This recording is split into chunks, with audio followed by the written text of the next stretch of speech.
चलिए, so welcome back to Aamir sir simple education. आज हम लोग वन शॉट लेके आए मूविंग चार्ज मैग्नेटिज्म का। तो स्टार्ट करते हैं मूविंग चार्ज को। और देखिए, तो मूविंग चार्ज जो है ना, यहाँ पे हेडिंग क्या लिखा हुआ है, मूविंग चार्ज और मैग्नेटिज्म। तो हम बात कर रहे हैं ऐसे चार्ज की जो क्या कर रहा है, मोशन में है, मोशन कर रहा है, मूव कर रहा है। ठीक है, तो एक हमने पढ़ा कि भाई चार्ज रेस्ट है तो उसके पास उसके एक इलेक्ट्रिक फील्ड है, लेकिन जैसे ही चार्ज क्या कर रहा है, मोशन कर रहा है, तो हम देखेंगे कि उसके पास एक इलेक्ट्रिक फील्ड भी है और उसके पास एक मैग्नेटिक फील्ड भी है।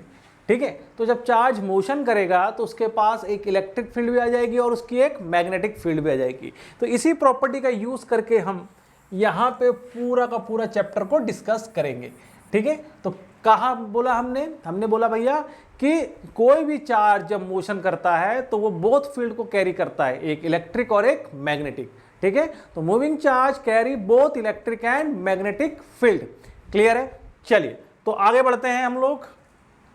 देखिए, तो फर्स्ट हमारा यहाँ पे एक हेडिंग दिया हुआ है लॉरेंट्ज फोर्स। ठीक है, तो लॉरेंट्ज फोर्स क्या है ना, एक नया टर्म हम यहाँ पे देख रहे हैं कि लॉरेंट्ज फोर्स क्या है भाई। तो लॉरेंट्ज फोर्स F जो हम लिख रहे हैं यहाँ पे, ये एक्चुअल में sum of electric and magnetic force on moving charge. ठीक है, sum of electric and magnetic force on moving charge. ठीक है, अभी के लिए आप ये समझिए कि जब भी कोई चार्ज रेस्ट में है, कोई भी चार्ज रेस्ट में है, सपोज Q रेस्ट, और यहां अगर कोई मैग्नेटिक फील्ड है, क्रॉस मैग्नेटिक फील्ड अंदर की तरफ, तो इस रेस्ट चार्ज पे कोई असर नहीं होगा, मतलब इस पे कोई भी मैग्नेटिक फोर्स अप्लाई नहीं होगा। लेकिन जैसे ये चार्ज मोशन करने लगे, जैसे ही ये चार्ज मोशन करने लगे, तो यहां पे एक मैग्नेटिक फोर्स हमको देखने के लिए मिलेगा। समटाइम्स वो मोशन के बाद भी नहीं होता है, लेकिन मोशन में मैग्नेटिक फोर्स हम यहां पे फील करेंगे। किसके लिए? मैग्नेटिक के लिए, मतलब चार्ज के लिए। तो उसको हम क्या बोल रहे हैं यहां पे, force on moving charge due to magnetic field. Force on moving charge due to magnetic field. ठीक है, तो इसको हम FM बोल देते हैं। इसको हम क्या बोल दे रहे हैं भैया? FM बोल दे रहे हैं। और ये सिर्फ मूविंग चार्ज पे लगता है। लेकिन एक और फोर्स हम देखते हैं कि अगर कोई चार्ज Q है और एक इलेक्ट्रिक फील्ड अप्लाई हो गई, तो भैया अगर चार्ज रेस्ट में हो चाहे ना हो, अगर इलेक्ट्रिक फील्ड है तो वो वहां पे एक इलेक्ट्रोस्टैटिक्स फोर्स फील करता है, जिसकी वैल्यू हमको पता है कि F इलेक्ट्रिक क्या होती है, QE के बराबर होती है। ठीक है, तो ये फोर्स वो फील करता है। ठीक है, तो अगर कोई ऐसा एरिया है जहां पे इलेक्ट्रिक और मैग्नेटिक फोर्स दोनों फील हो रहे हो, इलेक्ट्रिक और मैग्नेटिक फोर्स दोनों फील हो रहे हो, तो उस एरिया को हम बोलते हैं इलेक्ट्रोमैग्नेटिक रीजन। और वहां पे अगर कोई चार्ज मोशन करता है, वहां पे अगर कोई चार्ज मोशन करता है, Q motion on electromagnetic field region, then तो उस पे जो टोटल फोर्स है, उस पे जो टोटल फोर्स है F net due to magnetic force and electric force, उसी को हम क्या बोल रहे हैं यहाँ पे, लॉरेंट्ज फोर्स। उसी को हम यहाँ पे देखिए नाम लिखा हुआ है लॉरेंट्ज फोर्स। तो it is the combination of electric and magnetic force apply on the moving charge in the electromagnetic region is known as Lorentz force. अब अगर देखिए, हमने अभी तक मैग्नेटिक फोर्स का फॉर्मूला नहीं पढ़ा है, फिर भी मैं यहाँ पे पहले यहाँ पे लिख दे रहा हूँ एक फॉर्मूला, उसी को हम आगे डिस्कस करेंगे। तो देखिए क्या होगा फॉर्मूला, FM होता है आपका Q वेलोसिटी ऑफ चार्ज और magnetic field in this region, FE कितना होता है भाई, QE। तो जो फोर्स ऑफ लॉरेंट्ज है वो कितना हो जाएगा, Q कॉमन। ठीक है, और यहाँ पे क्या आ जाएगा, E plus V cross B। तो आंसर कौन सा करेक्ट दिख रहा है मेरे पास, देखिए Q E plus V cross B नहीं, बी क्रॉस बी नहीं है, वी क्रॉस बी है, ये गलत है, ये गलत है। देखिए ये फॉर्मूला हमारा मैच कर रहा है। तो आगे हम इसको डिस्कस करेंगे कि फॉर्मूला हमने लिखा है इसको कैसे अप्लाई करना है, कैसे काम करना है। ठीक है, चलिए आगे बढ़ते हैं। तो नेक्स्ट हम लोग जो स्लाइड है हमारी, हम यहां देख रहे हैं magnetic force on moving charge. ठीक है, इसको थोड़ा कंसेप्ट से समझने की कोशिश करते हैं। देखिए मान लीजिए हमने क्या किया कि सपोज हमने 10th क्लास में पढ़ा है कि भैया एक करंट कैरिंग वायर है, उसके आसपास मैग्नेटिक फील्ड होती है। क्या होती है? मैग्नेटिक फील्ड होती है। तो हमने क्या किया, सपोज एक वायर है, अब इसके आसपास मैग्नेटिक फील्ड होगी ऐसे, है ना, राइट हैंड थंब रूल लगाएंगे ऐसे तो मैग्नेटिक फील्ड आ जाएगी। तो यहाँ क्रॉस फील्ड आ जाएगी भाई, क्रॉस फील्ड ऐसे। अब अगर मैंने यहाँ कोई चार्ज रखा है क्यू रेस्ट पे, तो मेरा ये ऑब्जर्वेशन देखने में आ रहा है या ऐसा होता है कि जब ऐसा कोई अपने पास कोई सिस्टम हो जहाँ करंट हो और यहाँ पे चार्ज हमने रखा हो, तो इसमें कोई भी फोर्स देखने के लिए नहीं मिलता, कोई भी फोर्स ये एक्सपीरियंस नहीं करता।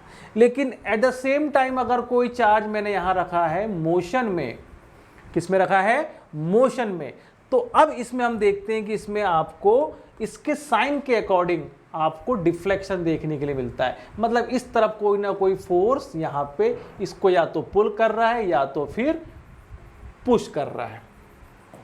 ठीक है, तो ये जो डिफ्लेक्शन है, ये जो फोर्स है, ये किसने फील किया? मोशन ने फील किया। दोनों ही टाइम पे करंट यहाँ पे था, फील्ड यहाँ पे थी। तो इस मैग्नेटिक फील्ड के कारण क्यू रेस्ट ने तो कोई फोर्स फील नहीं किया, लेकिन क्यू मोशन वाले ने फोर्स फील किया है। इसी को हम क्या बोल रहे हैं? इसी को हम बोल रहे हैं, इसको बोल रहे हैं हम force on moving charge due to external magnetic field, external magnetic field. और इसी के लिए हम चर्चा करेंगे कि भैया कितना फोर्स लगेगा, किस डायरेक्शन में लगेगा, वो सब हम इसको आगे देखेंगे। ठीक है, चलिए, तो हम ये समझ में आ गया कि भैया कोई भी मैग्नेटिक फील्ड अगर है और उसमें अगर चार्ज मोशन कर रहा है तो वो फोर्स फील करता है। ठीक है, तो डायरेक्शन ऑफ मैग्नेटिक फोर्स। ठीक है, अब यहां पे हम दो सेक्शन बना लेते हैं, डायरेक्शन भी देखेंगे और पहले हम उसका मैग्नीट्यूड भी देख लेंगे। ठीक है,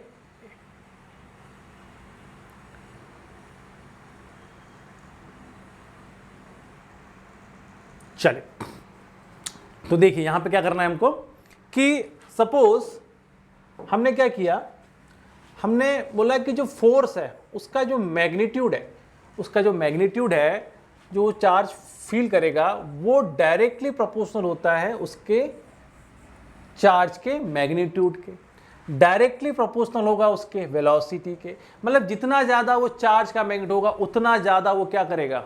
फोर्स फील करेगा। जितनी ज़्यादा वेलोसिटी से वो मैग्नेटिक फील्ड में इंटर करेगा उतना ही ज़्यादा मैग्नेटिक फोर्स फील करेगा। जितना ज़्यादा आपके पास क्या है? मैग्नेटिक फील्ड स्ट्रेंथ है, उतना ही ज़्यादा क्या करेगा? वो मैग्नेटिक फोर्स को फील करेगा। अगेन यहां पे एक टर्म मैं लिख रहा हूं, इसको फिर मैं डिस्क्राइब करूंगा। ये डिपेंड करता है साइन थीटा पर भी। तो थीटा क्या है यहां पे? थीटा जो है वो angle between V vector and B vector है। क्लियर? तो आप देख सकते हैं अगर ये वी वेक्टर है, ये बी वेक्टर है और ये एंगल थीटा है, तो मैं क्या बोलना चाह रहा हूं कि जो वेलोसिटी का कौन सा कंपोनेंट लेंगे हम? Only v sin theta. ये दो वैल्यू को देखिए आप। इसका मतलब जो फोर्स ऑफ मैग्नेटिज्म है ऑन द मूविंग चार्ज, उसमें वेलोसिटी हमेशा कौन सी होनी चाहिए? परपेंडिकुलर। अगर मैंने इसको ऐसे लिखा है तो अब देखिए यहां पे क्या हो जाएगा? Force of magnetism is equal to constant की वैल्यू के ले लिया, हम 1 ले लिया हमने, QVB sin थीटा। या फिर अगर मैं इसको डायरेक्टली ऐसे लिखूं, QBV perpendicular to the magnetic field.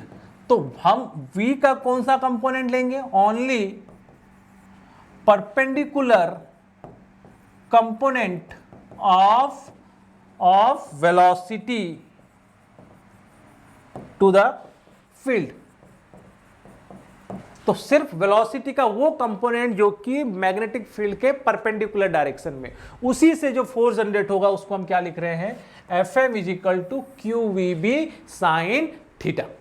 Clear है? अब ये हमारे पास एक आपके वैल्यू आ गई, हमारे पास फोर्स की वैल्यू आ गई। ठीक है, अब देखिए इसको अगर वेक्टर फॉर्म में लिखना हो तो मैं क्या लिखूंगा, इसको जब वेक्टर फॉर्म में लिखेंगे, देखिए V वेक्टर है, B वेक्टर है, ये इसके बीच का एंगल है, तो Fm वेक्टर जो है वो क्या हो गया आपके पास, Q बाहर V क्रॉस B, ये हमारे पास क्या आ गया, force of magnetic on the moving charge, ये आ गया force of magnetic on the moving charge. इसी से हम इसका डायरेक्शन निकालेंगे, इसी से हम क्या करेंगे, इसका डायरेक्शन निकालने की कोशिश करेंगे। देखिए अब देखो हमारे पास जो फोर्स है उससे हम यहां पे अलग अलग डायरेक्शन निकालते हैं। देखिए पहले मैं समझाता हूं, फिर इस क्वेश्चन को हम डील करेंगे। ठीक है, जैसे कि आपने पढ़ा है कि भैया A क्रॉस B = C है सपोज, तो मैं क्या करता हूं, इसको 1 नाम दे देता हूं, 2 और ये क्या है 3। मैं अभी सिर्फ एक ही रूल आपके सामने रख रहा हूं। ठीक है, इसको हम बोलेंगे right hand palm rule.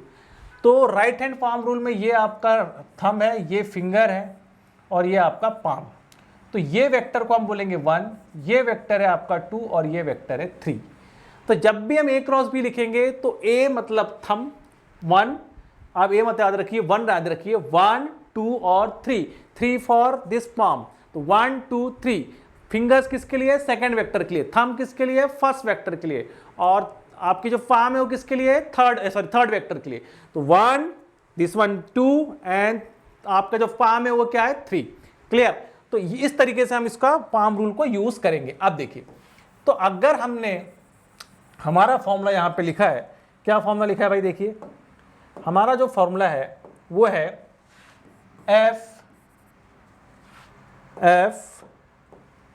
m = Q V cross B।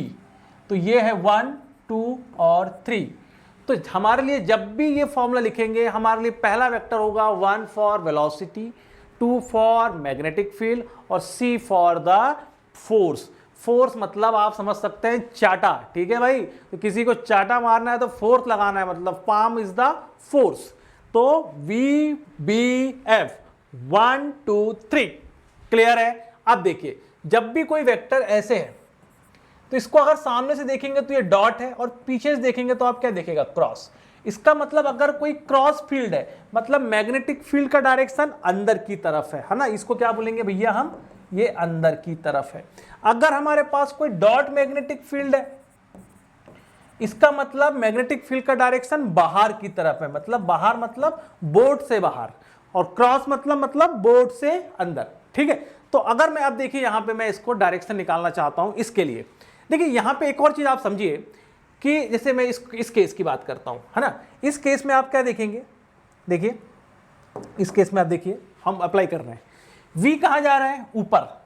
तो आप अपना थंब पहले पूरा हाथ नहीं खोलना है भाई, है ना। V कहां जा रहा है, ऊपर। V को ऊपर की तरफ वेलोसिटी की तरफ अलाइन कर दिया, Q चार्ज है। अब B कहां है, B देखिए राइट साइड है, तो थंब वहीं रहेगा, ये टर्न हो जाएगा और ये कहां चले जाएगा, B के डायरेक्शन में।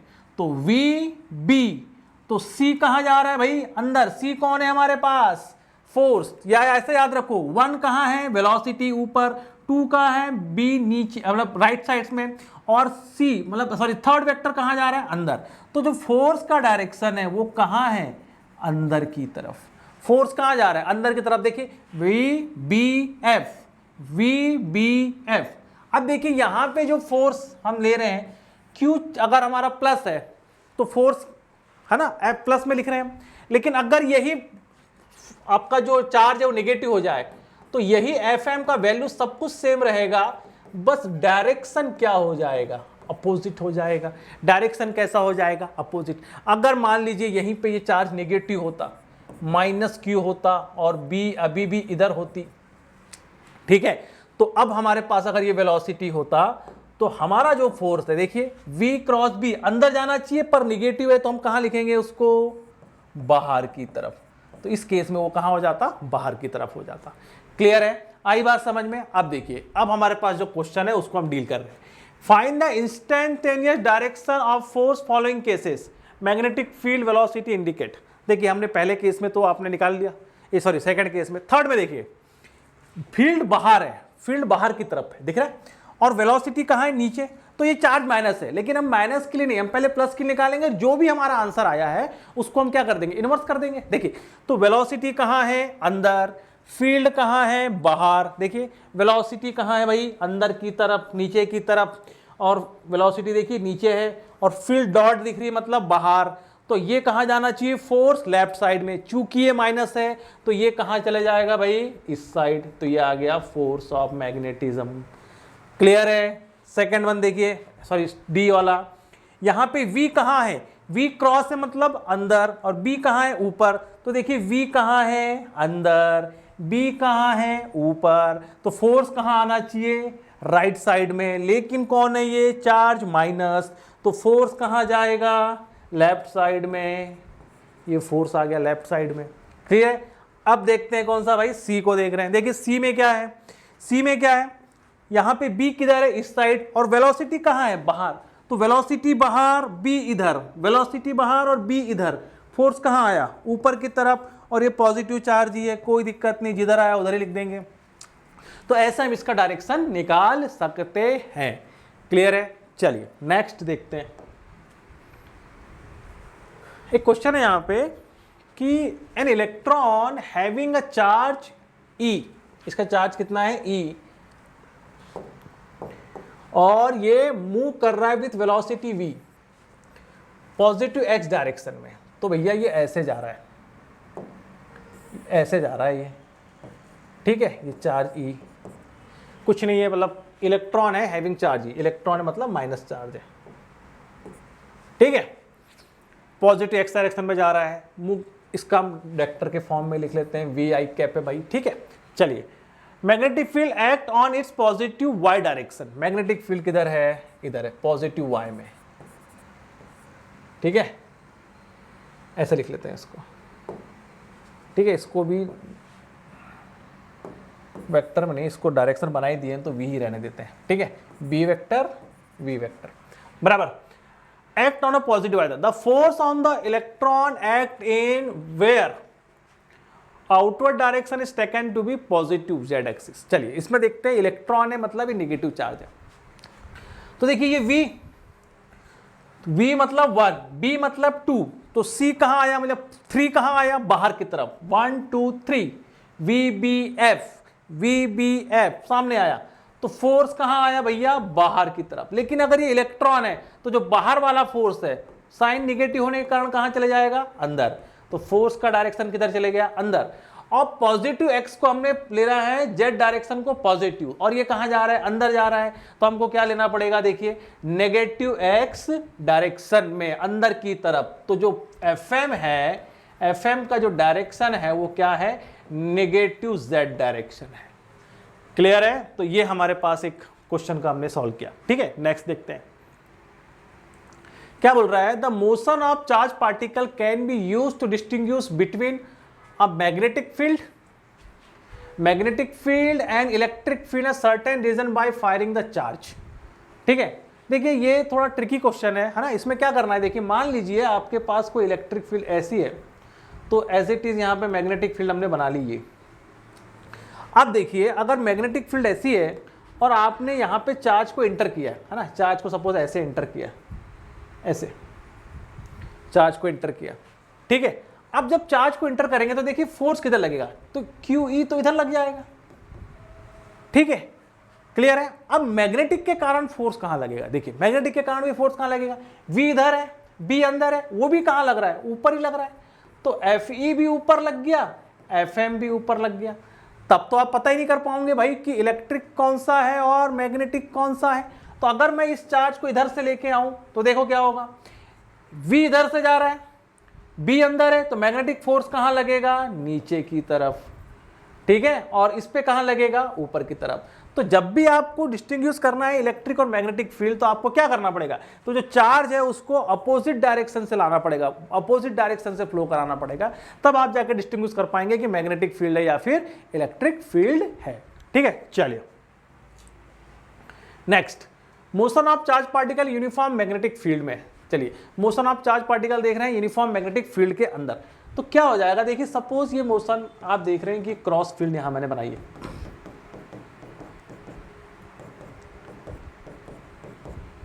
ऐसे, ठीक है। अब अगर हमने ये मैग्नेटिक फील्ड में हमने एंगल लेना है थीटा, अच्छा इसको आप थोड़ा सा चेंज कर लेते हैं, ये मैग्नेटिक फील्ड है, यूनिफॉर्म मैग्नेटिक फील्ड, ठीक है। अब देखिए ये यूनिफॉर्म मैग्नेटिक फील्ड में हमारे पास फॉर्मूला क्या है, Fm जो है क्यू वी क्रॉस बी। अगर मैं थीटा की वैल्यू 0 डिग्री लूं तो साइन 0 कैसा होगा, 0, और थीटा की वैल्यू 180 लूं तब भी साइन 180 कितना होगा, 0। इसका मतलब अगर आपका चार्ज पार्टिकल है ना वेलोसिटी के साथ, है ना, इस वेलोसिटी के साथ b के पैरेलल है, मतलब b parallel to v, that means theta is equal to 0 degree, तो इस केस में Fm की जो वैल्यू है फोर्स वेक्टर कैसा हो जाएगा, 0। क्लियर। अगर b एंटी पैरेलल है v के, तो थीटा इस केस में क्या हो जाएगा, 180। अगेन Fm कितना हो जाएगा, 0। मतलब अगर चार्ज अपोजिट डायरेक्शन में भी चल रहा हो, ठीक है, या तो पैरेलल हो या तो एंटी पैरेलल हो, तो उसमें कोई मैग्नेटिक फोर्स फील नहीं होगा। क्लियर है। चलिए नेक्स्ट देखिए, व्हेन थीटा इज 90 डिग्री, अगर मान लो थीटा 90 हो तब क्या करें, तो सपोज ये मैग्नेटिक फील्ड है भाई, ये मैग्नेटिक फील्ड है।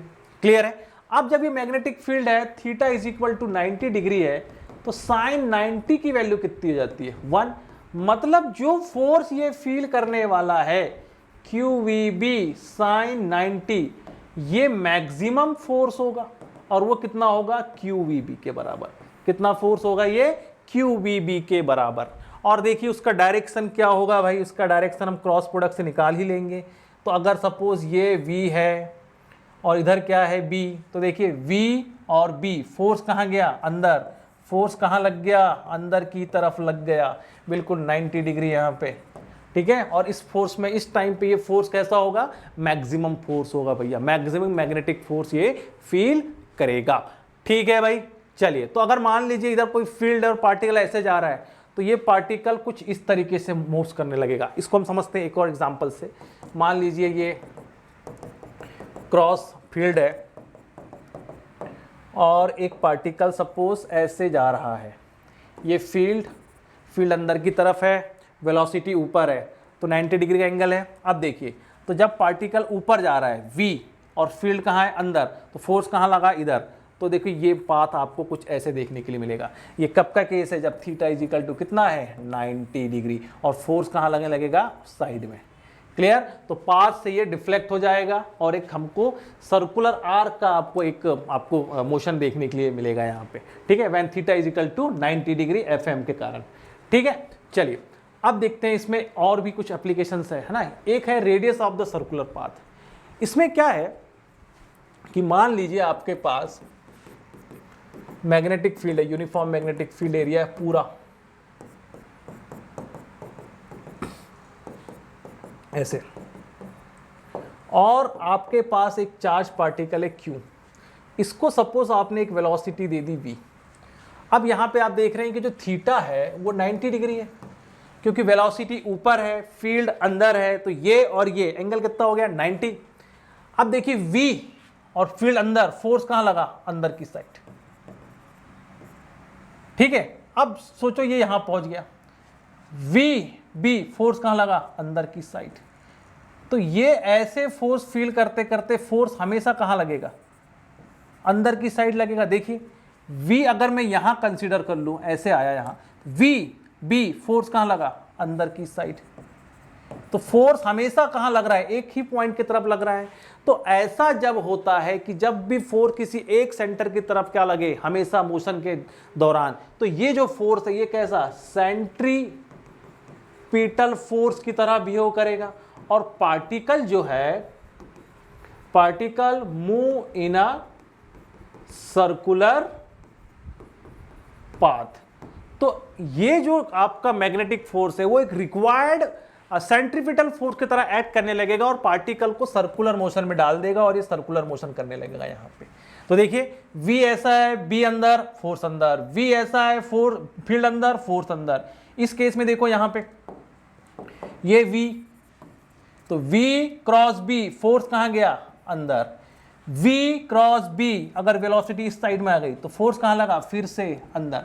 आप पूरी सिचुएशन में देखिए वेलोसिटी और FM में एंगल कितना है? 90 डिग्री है। इसका मतलब वेलोसिटी में कोई चेंज नहीं होने वाला। वेलोसिटी के मैग्नीट्यूड में not change, only direction change will change. ठीक है, तो ओनली डायरेक्शन विल चेंज। तो ये आपको यूसीएम करते मिलेगा, uniform circular motion, uniform circular motion करते मिलेगा, क्योंकि यहां पे ना फील्ड चेंज हो रही है ना उसकी वेलोसिटी चेंज हो रही है, ओनली सेंटर पे फोर्स लग रहा है, उसके कारण ये गोल गोल घूम रहा है। अब देखिए अंदर जो फोर्स लग रहा है वो इसके सेंट्रीफ्यूगल फोर्स के बराबर होना चाहिए। तो सेंट्रीफ्यूगल फोर्स देखिए इस पॉइंट पे अंदर क्या लग रहा है? QVB, इधर क्या लग रहा है?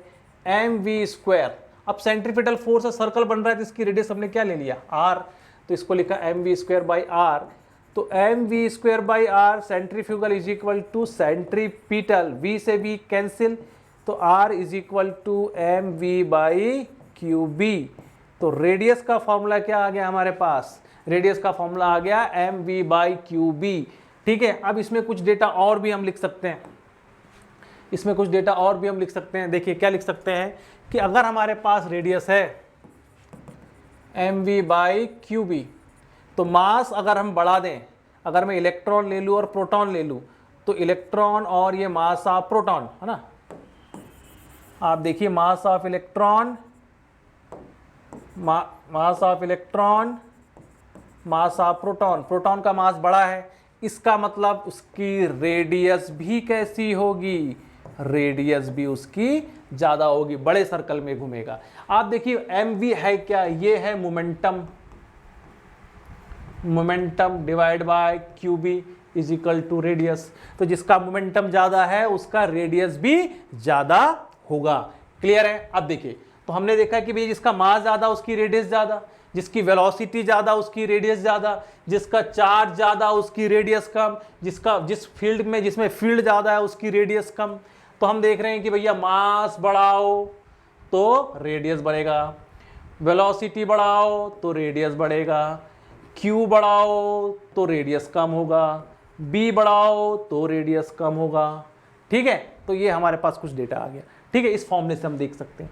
चलिए अब अगर हमें क्या करना है, इसमें से कुछ और भी क्वांटिटीज को बाहर निकालना है, जैसे टाइम पीरियड क्या हो गया है ना, फ्रीक्वेंसी क्या होगी, तो हम इसको कर सकते हैं सॉल्व। देखिए क्या करेंगे, मान लीजिए हमको टाइम पीरियड निकालना है। तो सपोज ये सर्कल में घूम रहा है, रेडियस r और वेलोसिटी कितनी है? v। तो इसका जो टाइम पीरियड होगा है ना घूमने का, 2πr सर्कमफ्रेंस डिवाइड बाय हम क्या कर रहे हैं? Velocity is equal to time period बराबर। अब देखिए r का क्या फॉर्मूला है? जो r है वो है mv, और यहाँ पहले से v डिवाइड बाय qb, तो v से v कैंसिल, तो कितना आ गया? 2πm divide by qb। तो जो टाइम पीरियड है ना, टाइम पीरियड कितना आ गया भैया? 2πm divide by qb। तो जो टाइम पीरियड है वो इंडिपेंडेंट ऑफ वेलोसिटी है, it's purely depends on mass of the particle, charge on the particle and the magnetic field inside the वो फील्ड जहां पे वो घूम रहा है ना, एक्सटर्नल मैग्नेटिक फील्ड। ठीक है, चलिए तो ये हमारे पास टाइम पीरियड आ गया। अगर मैं इसी से फ्रीक्वेंसी लिखना चाहता हूं तो 1/t is equal to frequency, तो इसको मैं लिख दूंगा qb/2πm। क्लियर है? अब देखिए हमारे पास फ्रीक्वेंसी आ गई। एंगुलर लिखना है हमको, एंगुलर वेलोसिटी लिखना है, तो ओमेगा इज इक्वल टू क्या होता है? 2π/t। तो देखिए 2π, t का वैल्यू कितना है यहाँ पे? 2 pi m divide by Q B, तो 2 पाई से 2 पाई कैंसिल, ये आ जाएगा क्यू बी बाई एम। तो तीनों फॉर्मूले हमारे पास यहाँ पे है, एक है टाइम पीरियड, दूसरा है फ्रीक्वेंसी और तीसरा है ओमेगा। तो हम देख सकते हैं कि पार्टिकल जो है अगर यूनिफॉर्म मैग्नेटिक फील्ड में है और वो वेलोसिटी उसकी perpendicular to the magnetic field है, तो वो क्या करने लगता है, सर्कुलर मोशन परफॉर्म करने लगता है, और उस समय उसका जो है टाइम पीरियड, फ्रीक्वेंसी और एंगुलर फ्रीक्वेंसी हम निकाल सकते हैं। बात मेरे समझ में आई? जब भी यूनिफॉर्म मैग्नेटिक फील्ड में मैग्नेटिक फील्ड और वेलोसिटी कैसी हो, परपेंडिकुलर, तो ऑब्जेक्ट कैसे मूव करेगा, in a circular orbit, in a circular orbit. Clear? चलो नेक्स्ट, चलिए हमने तो इसी में निपटा दिया उसको, ठीक है। Entering into magnetic field zone. अब देखिए यहां पे हमको कुछ चीजें समझना है यहां पे कि मान लो फील्ड आपकी यूनिफॉर्म है और जो पार्टिकल है वो बाहर से एंटर कर रहा है। देखिए ये बाहर से एंटर कर रहा है, ठीक है, ये चार्ज है सपोज q और ये v वेलोसिटी से एंटर कर रहा है, और ये बाउंड्री लाइन है, ये बाउंड्री लाइन है भाई, है ना, ये बाउंड्री लाइन है। तो आप क्या देखेंगे कि जैसे ही ये चार्ज यहां पहुंचेगा, जैसे ये चार्ज यहां पहुंचेगा इस पॉइंट पे, इस पे एक मैग्नेटिक फोर्स लगना स्टार्ट हो जाएगा। जैसे ही चार्ज यहां पहुंचेगा, यहां पे एक मैग्नेटिक फोर्स लगना स्टार्ट हो जाएगा, ठीक है। तो वो फोर्स का डायरेक्शन किस तरफ होगा? देखिए जैसे ही यहां पहुंचा तो ये आपको देखने के लिए मिल रहा है v का डायरेक्शन। अगर ये एंगल थीटा है तो ये एंगल भी क्या हो गया भैया, थीटा, ठीक है, at the time of entering, just enter किया उस टाइम पे। तो देखिए अगर मैं वेलोसिटी का डायरेक्शन को 1 और मैग्नेटिक फील्ड कहां है, अंदर, तो यहां पे मेरे को क्या मिल रहा है, मैग्नेटिक फोर्स का डायरेक्शन मिल रहा है। तो जब भी पार्टिकल किसी मैग्नेटिक फील्ड में एंटर कर रहा है और वेलोसिटी और मैग्नेटिक फील्ड में एंगल 90 हो, है ना, मैंने क्या बोला था कि वेलोसिटी परपेंडिकुलर हो मैग्नेटिक फील्ड के, तो हमेशा पाथ कैसा होता है, सर्कुलर होता है। क्लियर है?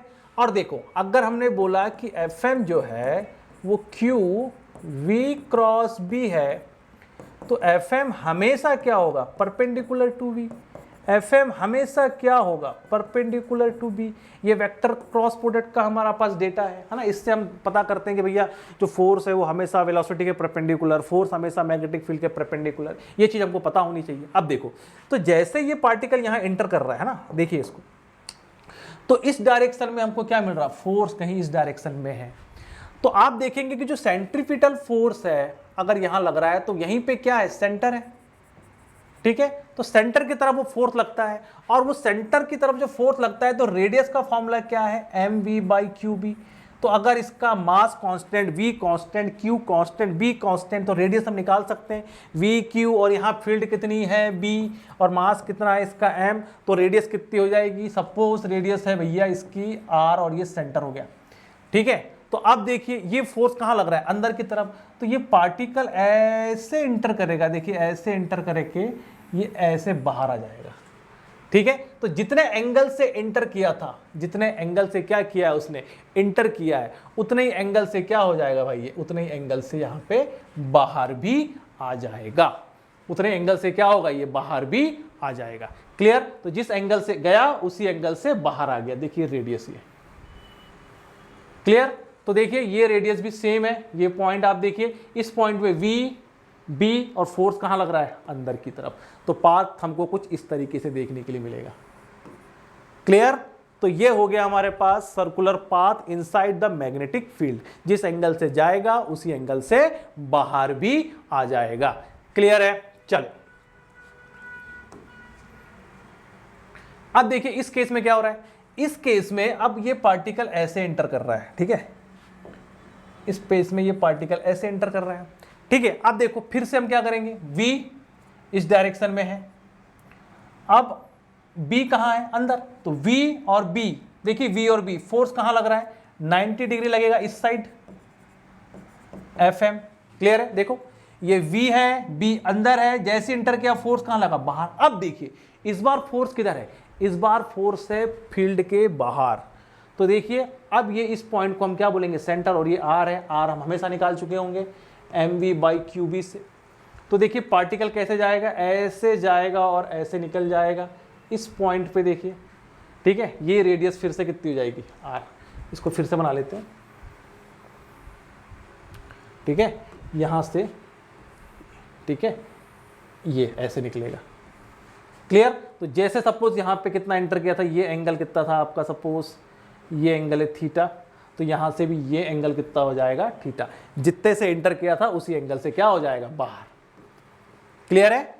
तो यहां पे हमको देखो ये सर्कुलर मोशन दिख रहा है, जिस एंगल से एंटर किया उसी एंगल से बाहर चले गया, ठीक है। नेक्स्ट अभी देखिए 90 डिग्री वाला एंगल है ना, तो ये जैसे एंटर कर रहा है एंगल कितना है यहाँ पे 90, तो देखिए ये ऐसे गया और ऐसे वापस, क्योंकि हमेशा फोर्स कैसा लगेगा टूवर्ड द सेंटर। तो जब 90 से एंटर करा वी एफ कहाँ आ रहा है ऊपर की तरफ, तो सेंटर बाउंड्री में ही आ रहा है, तो हमेशा जो फोर्स है वो कहाँ लगेगा उसी पॉइंट की तरफ लगेगा ऐसे। तो पाथ कैसा मिलेगा हमको ऐसे, तो कितने से एंटर किया था 90 से, और 90 से क्या हो गया बाहर हो गया। तो ऐसे हमको इसका आपको पाथ देखने के लिए मिलेगा। देखिए मैं ऐसे समझाता हूं बच्चों को, देखिए सपोज इसको आप ऐसे समझिए कि अगर ये चार्ज यहां से एंटर कर रहा है, ये 90 से एंटर कर रहा है, तो सेंटर हमेशा कहां रहेगा बाउंड्री में, और पाथ सर्कुलर होगा, सेमी सर्कुलर पाथ, ठीक है। अगर ये ऐसे है,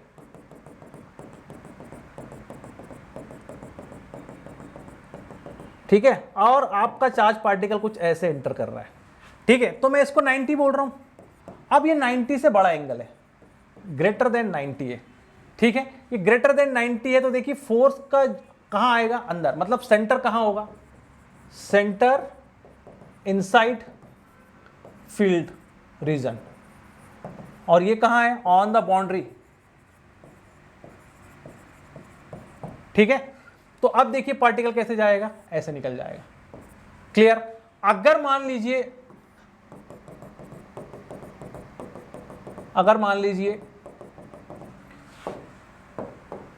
ये ऐसे जा रहा है एंगल थीटा लेस देन 90, तो पार्टिकल का जो फोर्स है वो कहां आ रहा है, सेंटर कहां है बाहर की तरफ, तो सेंटर आउटसाइड फील्ड रीजन। तो देखो पार्टिकल कैसे निकल जा रहा है सीधा।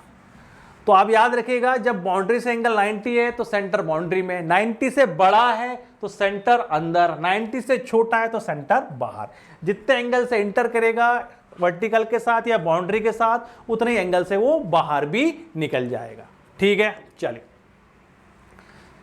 ये वाला हो गया था अपना। अच्छा यहां पे एक चीज समझिए, मान लीजिए हमने यहां से एंटर किया, ठीक है, आर हमारा क्या है M V by Q B, और ये परफेक्ट सर्कल हाफ सर्कल बना के निकल गया बाहर, ठीक है, क्योंकि देखिए वी से एंटर कर रहा था, बी अंदर, फोर्स कहां लगा ऊपर की साइड, तो ये सेंटर है बाउंड्री पे 90 पे है, इसलिए सेंटर बाउंड्री पे है। तो ये भी डिस्टेंस कितना होना चाहिए, अगर ये डिस्टेंस कितना है सपोज डी, तो ये डिस्टेंस भी आर के बराबर होना चाहिए, ठीक है। मगर अगर ये डी जो है आर से छोटा हो गया, तो क्या होगा, देखो ये आपका ऐसे जाके निकल जाएगा। इसको दूसरा जगह ले लेते हैं, देखिए ऐसे हो जाएगा कि जब डी लेस देन आर है, डी कैसा है लेस देन आर है, देखिए आपका,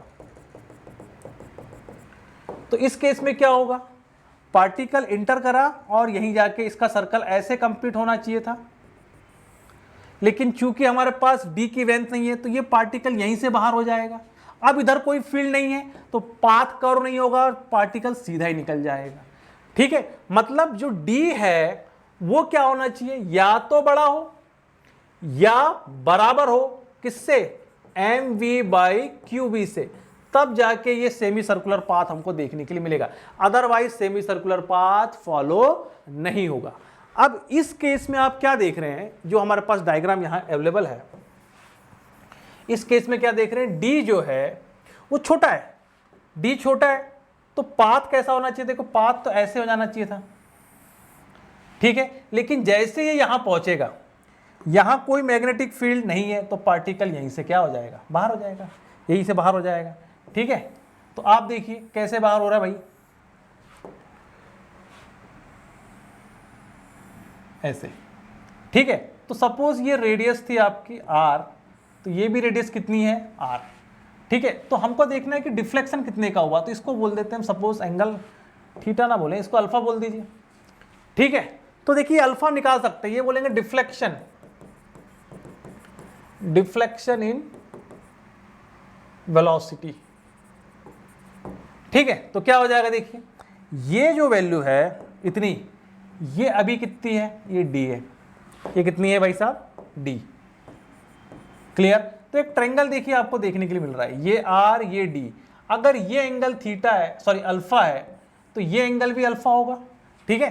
तो ये एंगल क्या हो गया, सपोज अल्फा, तो देखो sine alpha is equal to D by R, तो अल्फा इज इक्वल टू कितना हो गया, sine inverse D by R. तो एंगल ऑफ डिफ्लेक्शन हम निकाल सकते हैं, तो साइन इनवर्स डी का वैल्यू कितना है, डी, आर का वैल्यू कितना है, M V by Q B.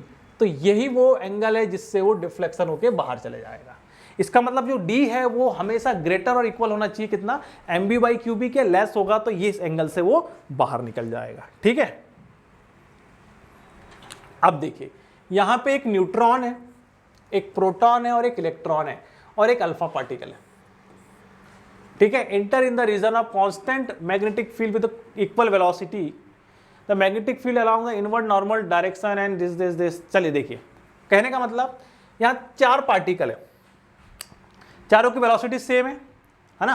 कौन कौन से, न्यूट्रॉन, एक कौन है प्रोटॉन, एक कौन है इलेक्ट्रॉन, और एक क्या है अल्फा पार्टिकल 2+। देखिए न्यूट्रॉन पे कोई चार्ज नहीं है तो वो क्या होगा, सीधा निकल जाएगा, तो दिस इज फॉर न्यूट्रॉन, ठीक है। ये बात तो हमको समझ में आ गई। अब देखिए P और अल्फा दोनों कैसे हैं, पॉजिटिव है, तो दोनों का डायरेक्शन एक ही तरफ रिफ्लेक्शन होगा। देखिए V इधर है, फील्ड अंदर है, तो फोर्स कहां लगेगा, इस साइड। तो अब ये दोनों में से या तो ये P+ है या 2 अल्फा, सॉरी 2+ है ना, अल्फा के लिए 2+, ठीक है। तो अब यहां पे हमको देखना है कि किसका डिफ्लेक्शन ज्यादा होगा, क्लियर है। देखिए अगर हमने देखा R is equal to M V by Q B, M B by Q B. अब देखिए मास ऑफ प्रोटॉन, वेलोसिटी दोनों की सेम है, इलेक्ट्रॉन और ये क्या है फील्ड, तो इसको मैं लिख रहा हूं इलेक्ट्रॉन के लिए, इसको लिख रहा हूं सपोज प्रोटॉन के लिए। तो मास ऑफ प्रोटॉन V और इलेक्ट्रॉन B, तो देखिए ये सब तो सेम ही है, बचा क्या, फर्क है मास ऑफ इलेक्ट्रॉन और मास ऑफ प्रोटॉन का।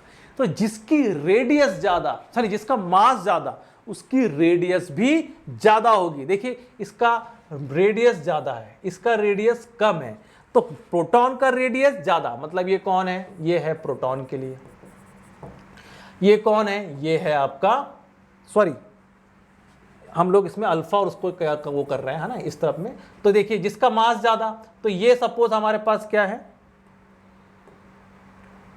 ये तो आपका इलेक्ट्रॉन के लिए हो गया, क्योंकि अपोजिट डायरेक्शन में उसको देखना ही नहीं है, इसके लिए हमको बस ढूंढना है, तो अच्छा उसके लिए हमको देखने की जरूरत ही नहीं थी, ठीक है। अभी हम क्या देख रहे हैं भाई, अल्फा के लिए, है ना।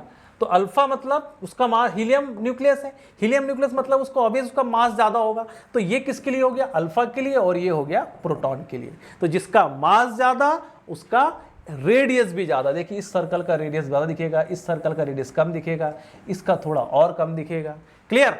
तो देखिए दो पॉजिटिव साइड थे तो वो प्रोटॉन होंगे और अल्फा, एक इधर था वो कौन होगा, इलेक्ट्रॉन, और एक सीधा निकल गया न्यूट्रॉन, उसमें भी जिसका रेडियस ज्यादा, जिसका मास ज्यादा। तो mass of alpha is greater than mass of proton, इसलिए radius of alpha is equal to greater than radius of proton. तो इस हिसाब से हम इसको डील कर सकते थे, ठीक है। चलिए, motion of charge particle in uniform magnetic field where theta is other than 0, 180 and 90। देखिए यहां पे हमने अभी तक देखा कि सपोज ये मैग्नेटिक फील्ड है और वेलोसिटी इस तरीके से है, तो थीटा कितना है 0, तो ये अनडिफ्लेक्टेड होगा, अनडिफ्लेक्टेड बिल्कुल। एफ एम की वैल्यू कितनी है यहाँ पे 0, अब अगर ये B है और ये एंटी पैरेलल है तो थीटा इज इक्वल टू 180, ये भी अनडिफ्लेक्टेड, ठीक है, FM की वैल्यू 0। अगर B ऐसे है और V इधर है, एंगल कितना है 90, तो FM कैसा है मैक्सिमम QVB, और ये सर्कुलर पाथ है या सेक्शन ऑफ सर्कुलर पाथ होगा। लेकिन क्या हो कि इसके बीच का एंगल हो, मतलब फोर्स का वैल्यू कुछ इस तरीके से QVB साइन थीटा, मतलब एंगल कुछ 0 से 180 और 90 से डिफर हो, ठीक है। तो ऐसे केसेस में हम क्या करेंगे,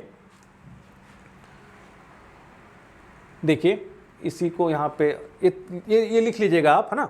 इसको मैं यहाँ पे क्या कर रहा हूँ, हटा रहा हूँ और यहीं पे आपको थीटा वैल्यू लेके समझाता हूँ कि भैया वो करेगा क्या।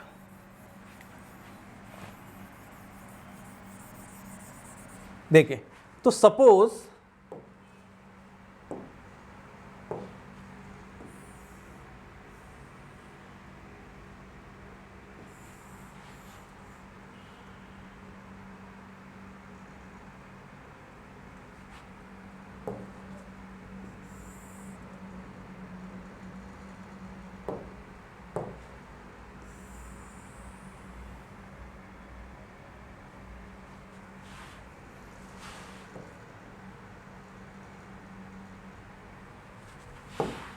चलिए अब देखिए, ये एक्स एक्सिस है, ये आपकी वाई एक्सिस है, ठीक है।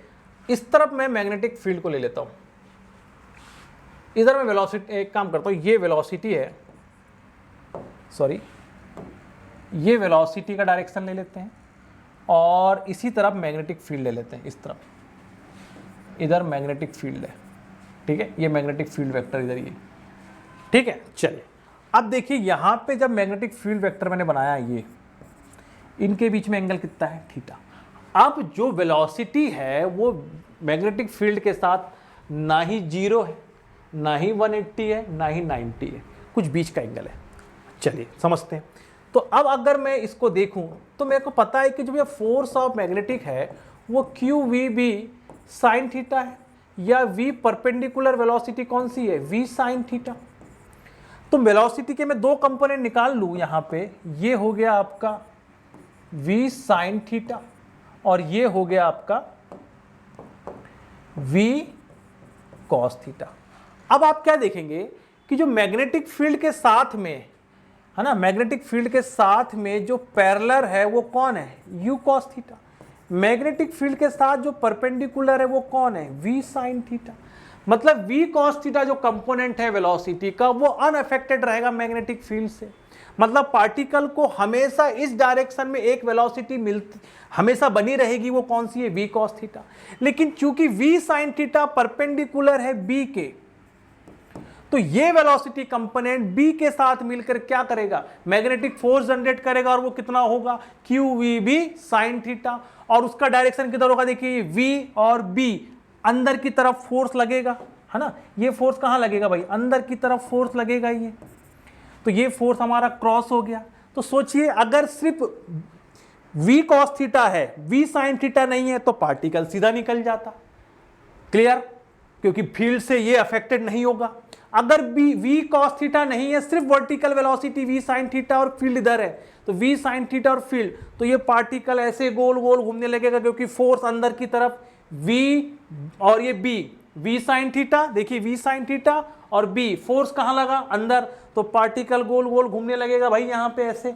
लेकिन अगर ये V cos theta at the same time यहां पे है, तो ये पार्टिकल गोल गोल घूमते घूमते कहां जाएगा, आगे जाएगा, क्योंकि ये वेलोसिटी इसको आगे ले जा रही है। तो पार्टिकल का जो मोशन है वो आपको कैसे देखने के लिए मिलेगा, देखिए ये फोर्स ऐसे लगने लगेगा और पार्टिकल ऐसे कौन सा पाथ फॉलो करेगा, ये हेलिकल पाथ फॉलो करते हुए कहां चले जाएगा, आगे की तरफ। तो जो गोल गोल घूम रहा है, ये गोल गोल जो घूम रहा है, ये किसके कारण, V साइन थीटा के कारण। ये जो आगे जा रहा है ये किसके कारण, V कॉस थीटा के कारण। क्लियर है। तो तो ये पाथ आपको हेलिकल दिखेगा। तो कैसा पाथ बनाएगा भाई, ये हेलिकल पाथ बनाएगा। चलिए क्लियर। अब देखो यहां पे जो टाइम पीरियड है, टाइम पीरियड में कोई फर्क पड़ेगा क्या भाई, टाइम पीरियड में कोई फर्क पड़ेगा क्या? देखिए यहां देखते हैं कि टाइम पीरियड तो क्या होता है 2 पाई एम, वेलोसिटी तो है ही नहीं क्यू बी, तो टाइम पीरियड तो चेंज होने से रहा, अनअफेक्टेड बाय वेलोसिटी। ठीक है, अब देखिए यहां पे रेडियस क्या हो जाएगी, रेडियस किसके कारण होती है भैया, वो वेलोसिटी जो उसके फोर्स के साथ है आपके 90 डिग्री पे। तो कौन सी velocity, M V sine theta divided by Q B, ये वो वेलोसिटी है। ठीक है, M V sine theta divide by Q B, radius आ गई। मतलब ये जो रेडियस है ना, वाई एक्सिस का जो ये रेडियस आएगा, ये कितना आएगा, M V sine theta divide by Q B. क्यों, देखिए रेडियस का फॉर्मूला क्या था, M V by Q B. ये कब था, जब हमने M V Q V B लिया था, क्या लिया था, क्यू वी बी मैक्सिमम लिया था किसके, M V square by R के। लेकिन यहां पे कितना है, साइन थीटा है, तो सिर्फ वी स्क्वायर से वी स्क्वायर कैंसिल हुआ है यहां पे, है ना। चलिए क्लियर है, तो ये आ गया आपके पास। अब देखिए ये रेडियस है, ये टाइम पीरियड है। आप एक बात बताइए, अगर ये पार्टिकल यहीं से स्टार्ट होता और यहीं घूम के वापस आता तो कितना टाइम लेता भाई, टी। ये अब यहां से घूम के यहां पहुंच रहा है, यहां नहीं पहुंच रहा है, क्योंकि ये कहां जा रहा है, देखिए ऐसे घुमा और ये ऐसे जाके यहां पहुंचा, ऐसे घूम के यहां पहुंचा। ठीक है, तो टाइम तो उतना ही लगा। ये एक सर्कल घुमाने में कितना टाइम लगता है, यहां से घुमा और यहां पहुंचा, तो एक सर्कल बना। लेकिन अब ये जो एक्स एक्सिस में आगे चले गया, किसके कारण, वी कॉस थीटा के कारण। तो ये जो एक्स है इसी को हम बोलेंगे pitch of the helical path, helical path क्या बोलेंगे, pitch of the helical path. अब इस तरफ x जो है उसका डिस्टेंस कितना होगा भैया, तो x इज इक्वल टू उस डायरेक्शन में वेलोसिटी कितनी है, v cos थीटा। टाइम कितना है, टाइम तो भैया टाइम पीरियड ही है, यहां से यहां तक का टाइम t है, तो यहां से यहां तक का टाइम भी कितना होगा t, तो कितना लिखेंगे 2 pi m divided by Q B. तो x क्या फॉर्मूला बन गया हमारे पास, x का फॉर्मूला ये बना हमारे पास, देखिए कितना आ गया, 2 pi m v cos theta divided by Q B is the pitch of the helical path. Clear, pitch मतलब ये x डिस्टेंस कितना कवर किया, या उस जो स्प्रिंग बना है, हमारे स्प्रिंग टाइप का स्ट्रक्चर बना है ना ऐसे, तो ये डिस्टेंस कितना है, क्लियर है, that is the helical path. Clear, चलिए नेक्स्ट देखते हैं topic, electromagnetic force on moving charge. ठीक है, अच्छा ये सपोज मान लीजिए कि कोई एक इलेक्ट्रिक फील्ड है यहां पे, ठीक है, एट द सेम टाइम यहां क्रॉस फील्ड भी है।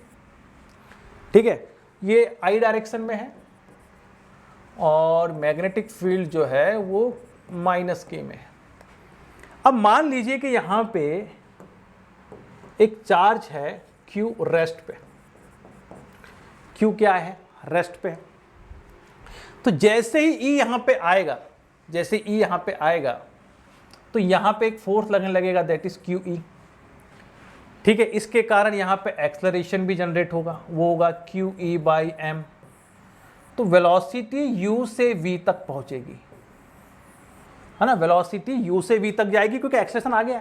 अब वेलोसिटी का डायरेक्शन किधर होगा, जिधर फोर्स का डायरेक्शन होगा, तो वेलोसिटी का डायरेक्शन इस तरफ हो जाएगा।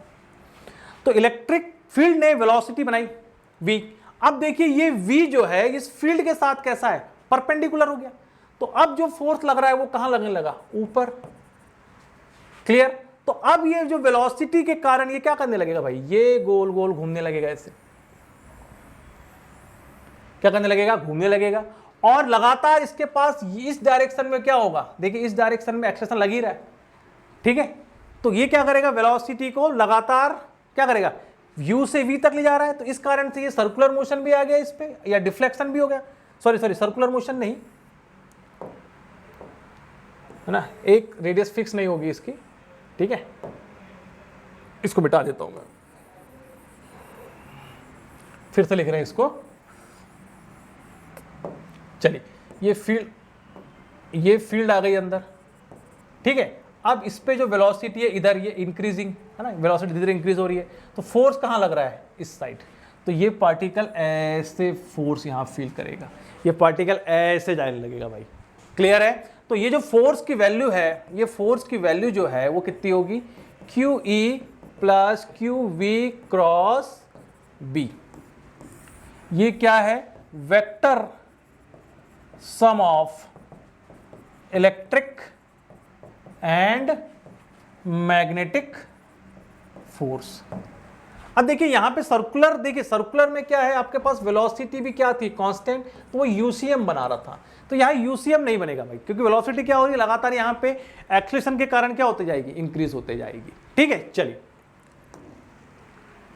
नेक्स्ट है motion of charge particle uniform electric field. अब देखिए यहां पे क्या है, E B and V are three are collinear.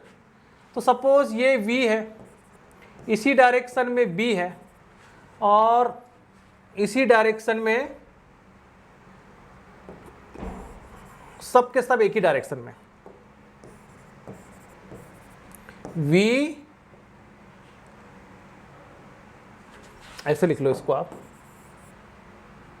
E B V। ठीक है, तो देखिए इलेक्ट्रिक फील्ड के कारण वेलोसिटी तो इंक्रीज होगी, लेकिन ये वेलोसिटी क्या है, पर पैरेलल है किसके, किसके पैरेलल है, फील्ड के। तो ये फोर्स कितना जनरेट करेगी, मैग्नेटिक फील्ड, जीरो। मतलब पार्टिकल की जो वेलोसिटी है v, ये अलोंग e रहेगी, और वेलोसिटी लगातार क्या होगी, increase by the acceleration of Q E by M, by the acceleration of Q E by M. Clear है? चलिए नेक्स्ट क्या है, when E and B and V are mutually perpendicular. अभी हमने केस किया वाला कि ये सपोज V है ना, ऐसे समझते हैं इसको,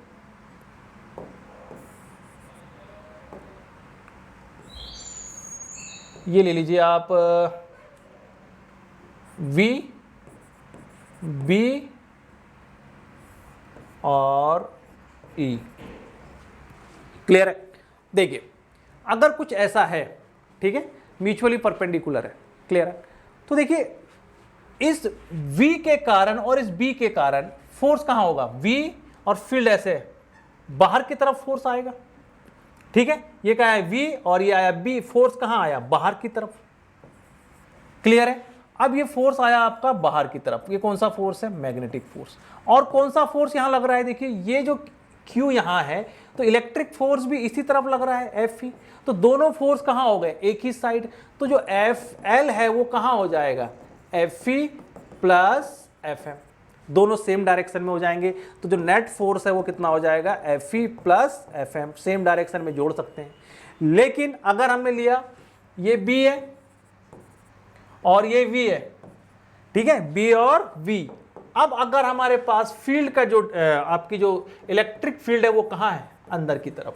अब देखिए V और B, फोर्स कहां आया, बाहर, तो ये जो फोर्स ऑफ मैग्नेटिज्म है वो बाहर आ गया, लेकिन चूंकि इलेक्ट्रिक फील्ड अंदर है तो उसका जो फोर्स आया इलेक्ट्रिक फोर्स वो अंदर हो गया। तो अगर हमने देखा कि FM और FE कैसे हो गए, अपोजिट डायरेक्शन में हो गए, तो FM minus FE is equal to कितना है, FL है। अब अगर इन दोनों का सम कितना हो गया, जीरो, इन दोनों का सम कितना हो गया भाई, जीरो, तो हम बोल सकते हैं इस केस में FM किसके बराबर हो जाएगा, FE के। तो FM की वैल्यू कितनी है, QVB, और ये कितना हो जाएगा, QE, तो Q से Q कैंसिल, तो V इज इक्वल टू कितना हो गया, E बाई B। मतलब अगर वेलोसिटी का ये मैग्नीट्यूड है और ये म्यूचुअली परपेंडिकुलर है इस केस में, इस तरीके से अगर वो है यहाँ पे कि V इधर है, B इधर है और E अंदर है, तो इस केस में देखिए कि इस मैग्नीट्यूड, इस वेलोसिटी के मैग्नीट्यूड के साथ जो नेट फोर्स है, नेट लॉरेंट्ज फोर्स है, वो कितना हो जाएगा, जीरो हो जाएगा। क्लियर है? इसी को हम बोलते हैं वेलोसिटी सिलेक्टर, ये इस टर्म को हम बोल रहे हैं यहाँ पे वेलोसिटी सिलेक्टर। ठीक है, चलिए नेक्स्ट। तो और भी इसमें बहुत से कंसेप्ट हैं, लेकिन आपके लिए इतने कंसेप्ट काफी होंगे इस चैप्टर को अच्छे से समझने के लिए। ठीक है, आप इसको लेक्चर को पूरा एक साथ देखिए, क्योंकि मैंने इसको पूरा एक साथ आपके लिए शूट किया हुआ है। ठीक है, बहुत सारे जितने और भी इसमें अच्छे अच्छे कंसेप्ट हैं, लेकिन इससे से आपको इस चैप्टर की basic understanding, even NEET level के लिए आपको जितने क्वेश्चन की रिक्वायरमेंट होगी इससे बन जाएंगे। ठीक है, थैंक यू, कीप वॉचिंग, और इस लेक्चर को शेयर कीजिए, सब्सक्राइब कीजिए और इम्पल्स के साथ जुड़े रहिए। Thank you very much.